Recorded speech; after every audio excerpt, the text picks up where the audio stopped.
ఓం నమో భగవతే శ్రీ రమణాయ. చాలా సంతోషం నాయన. పుట్టిన ప్రతి జీవికి మృత్యు భయం, మరణ భయం ఉండి తీరుతుంది. కారణం బంధాల వల్ల, రాగద్వేషాల వల్ల. గతంలో మరణించాడు కాబట్టి ఆ బంధాలన్నీ తెంచుకుని ఇక్కడికి వచ్చి మళ్ళీ అదే పనిని చేస్తున్నాడు. దేహం పుట్టుక, నీ పుట్టుకేమో ఒక్కసారి పరిశీలించి చూడు. ప్రతి ఒక్క జీవి కూడా ఈ మాయలో దేహాత్మబుద్ధితో దేహం తానుగా భావిస్తాడు.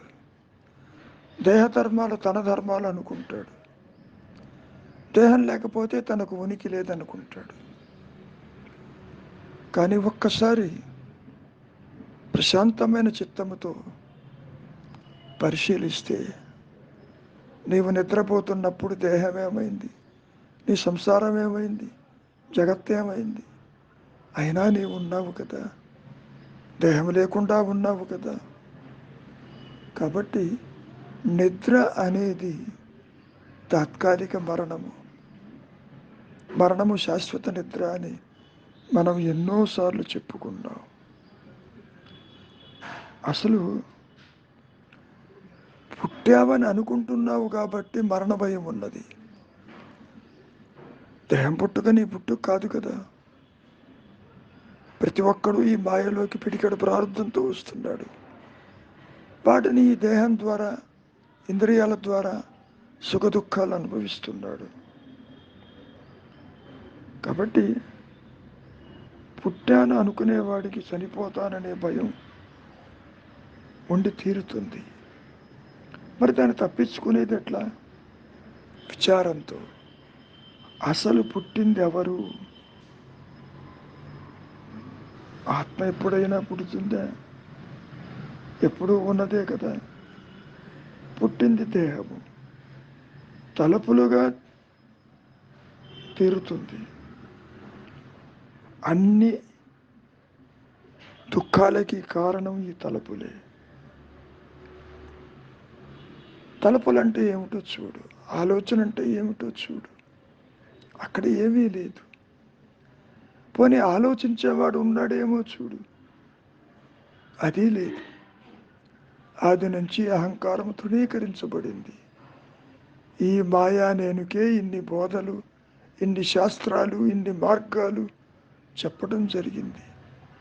లేనివాడికి ఎన్ని హంగులో చూడండి. మరి ఆత్మకి ఏది అవసరం లేదు. ఏ శాస్త్రముతోనూ పని లేదు, ఏ సాధనతోనూ పని లేదు. అది కొత్తగా పొందాలని అనుకుంటున్నావు నీవు ఇప్పుడు కూడా అదేను. తత్వవశి వాక్యం అదే చెబుతున్నది కదా. కనుక నీవు చెయ్యవలసిందల్లా, ఏది పుడుతున్నది, పోనీ అది పుట్టినట్టు చెప్పిందా? నువ్వు చెబుతున్నావు దేహం పుట్టుక, నా పుట్టుక అంటూ. అంటే దీని అర్థం ఏమిటి? ఆలోచన వచ్చినప్పుడు పుడుతున్నావు, ఆలోచన రాకపోతే మరణిస్తున్నావు. ఆలోచనకి, జనన మరణాలకి సంబంధం ఉంది కదా. మరి ఇక్కడ ఆలోచన లేని మనస్సు మరి ఆత్మగానే ఉంటుంది. అది ఇటు అహం స్ఫురణకి, ఆత్మకి, మరి దేహాత్మ బుద్ధికి, అవస్థాత్రయములకి ఎట్టి సంబంధము లేదు. అదే విషయాన్ని రమణ మహర్షుల వారు ఒక సందర్భంలో, ఈ జగత్తుకి, ఆత్మకి వారధి కానీ రాకపోకలు కానీ లేవు. ఇంకో ముఖ్యమైన విషయం ఏమిటి అంటే, ఆత్మ జీవుణ్ణి గుర్తించదు, జీవుడు ఆత్మను గుర్తించలేడు. సర్పరజ్జు భయభ్రాంతిలో పాము తాడును గుర్తిస్తుందే? తాడు ఎన్నడైనా పాము అయిందే? లేదు కదా. ఇక్కడ కూడా అదే విధంగా ఉంటుంది. కనుకనైనా నీవు కాని దానితో నీ ఉనికిని ఏర్పరచుకున్నావు. ఎందుకని? వాసనాపూరితమైన జీవితాన్ని గడపటానికి. కోరికలు, బంధాలు ఒకటి కాదు. సంకల్పం వస్తున్నది అంటేనే కర్మ మొదలవుతుంది. నువ్వు కర్తవు అనుకుంటే కర్మఫలాలు నీ వెంటనే ఉంటాయి. నీవు కర్తవి కాదు. సర్వాన్ని నడిపించేది ఒక ఉच्चతర శక్తి ఉన్నది. ఆ శక్తికి నీవు పూర్ణ శరణాగతి అయినప్పుడు అహంకారము తల ఎత్తదు. ఈ మాయ సాగిపోతూనే ఉంటుంది. కర్మలు ఫలితాలు లేవు కదా అని నీవు ఆపలేవు.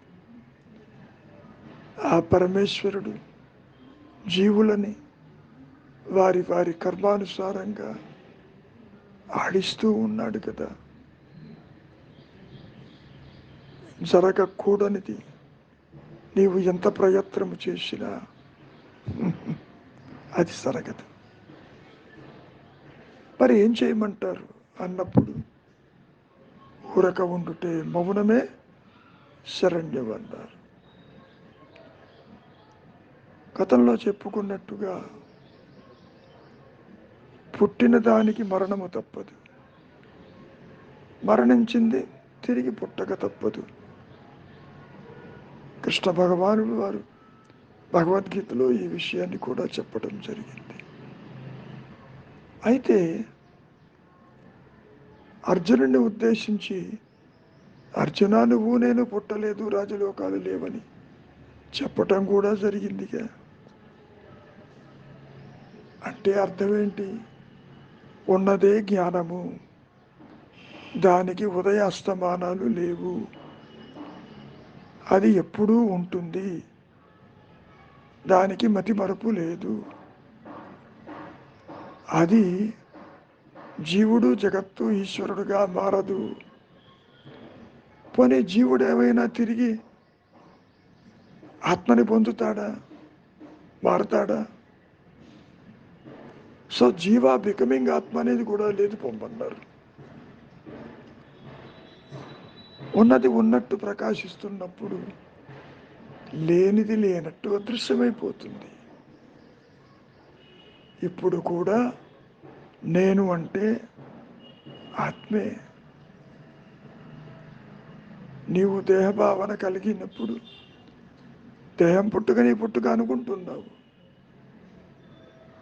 విచారించు. దేహం లేకపోయినా నీవు ఉన్నావు కదా. దుఃఖానికి కారణం బంధము. బంధం ఎవరికో చూడు, అట్టివాడెవడూ లేడు. ఆత్మ దేనితోనూ కలవదు. ఆత్మ ముఖ్యంగా సృష్టిని అంగీకరించదు. ఇక్కడ చెప్పుకోవడమే అంతా బ్రహ్మమయమని, సర్వం కల్విదం బ్రహ్మ అని మాయలో చెప్పుకునే కొన్ని మాటలే తప్ప, తురీయమందు అహంస్ఫురణయందు జ్ఞానము తప్ప, అహంస్మరణ తప్ప వేరేమీ కానరాది. అప్పుడు జీవుడెక్కడ?